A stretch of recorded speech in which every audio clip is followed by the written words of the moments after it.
សូមស្វាគមន៍មកកាន់ផ្នែកភាសាចិនរបស់សាយឡានាងខ្ញុំនៅក្នុងវីដេអូនេះនឹងបង្ហាញបងប្អូនអំពីគន្លឹះមួយចំនួននៅក្នុងការសិក្សាពីមូលដ្ឋានគ្រឹះនៃភាសាចិនដំបូង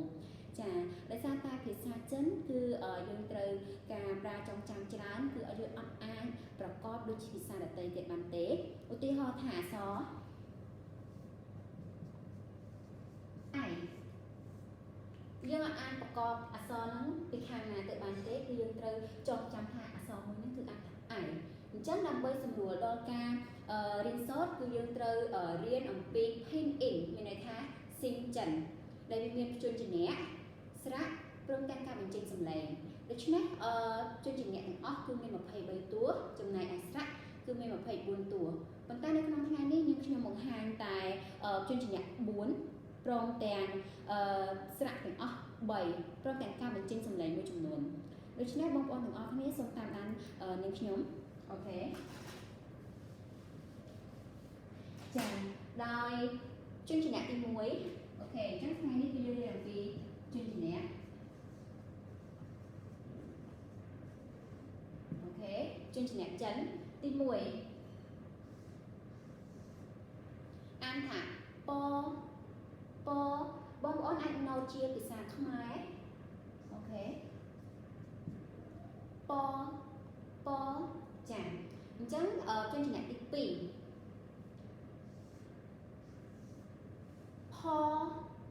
ផចាយើងអាចណូតជាភាសាខ្មែរបន្តិចទៅដើម្បីធ្វើឲ្យការបញ្ចេញសំឡេងរបស់យើងងាយស្រួលផតមកទៀតគឺជនជាអ្នកមកចាមកយើងប្រើការចងចាំខ្ពស់មានថាយើងមើលទៅជើងសាក់គោអញ្ចឹងណាអញ្ចឹងការបញ្ចេញសំឡេងវាគោអញ្ចឹងសាក់គោអញ្ចឹងមកចាមកបន្តមកទៀតជួយជំនះtrongក្រោយដែលខ្ញុំបង្ហាញគឺ for អូខេ for បងប្អូនឲ្យអានតាមនាងខ្ញុំម្ដងទៀតផមក for ចាម្ដងទៀតផមក for មក for អូខេអញ្ចឹងយើងខ្ញុំបង្ហាញតែ4ជំនះនេះសិនដើម្បីឲ្យបងប្អូនងាយស្រួលចងចាំអញ្ចឹងចាំវីដេអូក្រោយយើងខ្ញុំនឹងបង្ហាញជាបន្តទៀតអូខេឥឡូវយើងចូលដល់ស្រៈអូខេខ្ញុំសូមបង្ហាញពីស្រៈដើម្បីឲ្យបងប្អូនចេះប្រកបចាទី2ស្រៈមានថា in ខ្ញុំបន្តបង្ហាញជាភាសាចិនទេដោយសារតែបងប្អូនទើបតែរៀនដំបូងអូខេដល់ជំនះទី1ចាសំទោសគឺស្រៈទី1អាចាគឺយើងប្រើជា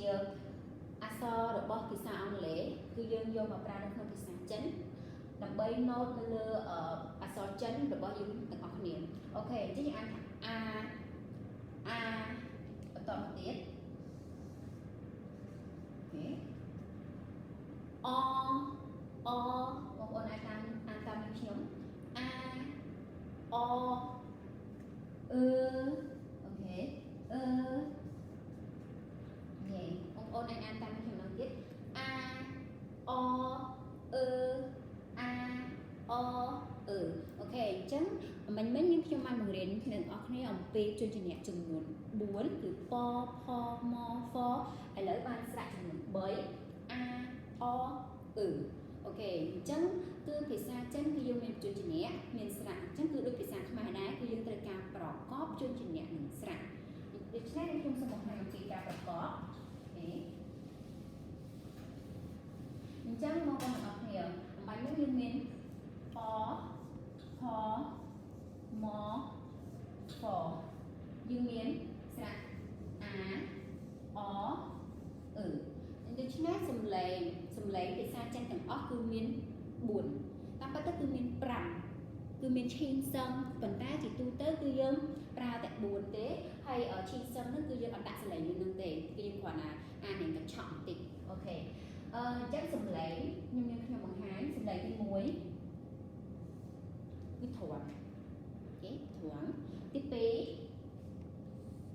ឡើងលើអូខេឡើងលើទី1គឺធន់ quán thì pi lang lỡ và tọt mà tiện ok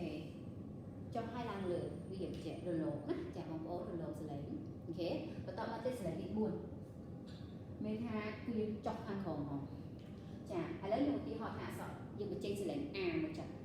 a a à à à o o o o okដូច្នេះយើងគ្រាន់តែយកជើងជំនះបូកជាមួយនឹងស្រៈព្រមទាំងដាក់សម្លេងគឺយើងអាចជាភាសាទៀតបានឧទាហរណ៍ថាប៉ាពអាប៉ាពអាប៉ាដូច្នេះយើងខ្ញុំដាក់សម្លេងមួយយ៉ាងថាប៉ាពអាប៉ាប៉ាអូខេទៀតផអាផាអូខេម៉អាម៉ាហ្វអាហ្វាចាប៉ាផាម៉ាហ្វាគឺយើងបូកបែបនេះអញ្ចឹងឧទាហរណ៍ថាផផអផអូខេម៉អម៉ចាហ្វអហ្វអញ្ចឹងយើងគ្រាន់តែយើងដាក់បូកជាជំនាញជាមួយនឹងស្រៈឬដាក់សម្លេងពីលើគឺយើងអាចអានបានហើយអញ្ចឹងខ្ញុំចង់បង្រៀនអ្នកទាំងអស់គ្នាអំពីរបៀបបញ្ចេញសម្លេងទាំង4ឲ្យកាន់តែស្មាតអូខេ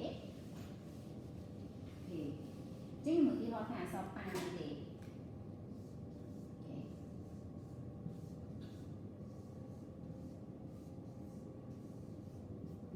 ប៉ាពអាប៉ាប៉ាពអាប៉ាប៉ាពអាប៉ាប៉ាពអាប៉ាប៉ាប៉ាប៉ាប៉ាប៉ាប៉ាប៉ាប៉ាប៉ាអូខេអាចអានតាមនឹងខ្ញុំម្ដងទៀតប៉ាប៉ាប៉ាប៉ាប៉ាប៉ាប៉ាប៉ាបងប្អូនអាចរៀនធ្វើដែរដើម្បីងាយស្រួលឲ្យបងប្អូនការបញ្ចេញសម្លេងរបស់បងប្អូនគឺទាញតាមដៃអូខេដល់ទៀតប៉ាប៉ាប៉ាប៉ាអូខេអញ្ចឹងនៅក្នុងវីដេអូនេះនាងខ្ញុំសង្ឃឹមថាបងប្អូននឹងអាចទទួលបានចំណេះដឹងខ្លះៗអំពីមូលដ្ឋានគ្រឹះនៃភាសាចិនបើសិនជាបងប្អូនចូលចិត្តនៅវីដេអូនេះសូមកុំភ្លេចចុច like subscribe និងចុចសញ្ញាកណ្ដឹងដើម្បីទទួលបានវីដេអូថ្មីៗក៏ដូចជាលើកទឹកចិត្តនាងខ្ញុំដើម្បីបង្កើតវីដេអូថ្មីៗដើម្បីឲ្យបងប្អូនដែលចូលចិត្តរៀនភាសាចិនដោយខ្លួនឯងងាយស្រួលរៀនព្រមទាំងមានភាពច្បាស់លាស់នៅក្នុងភាសាចិនចាសសូមអរគុណ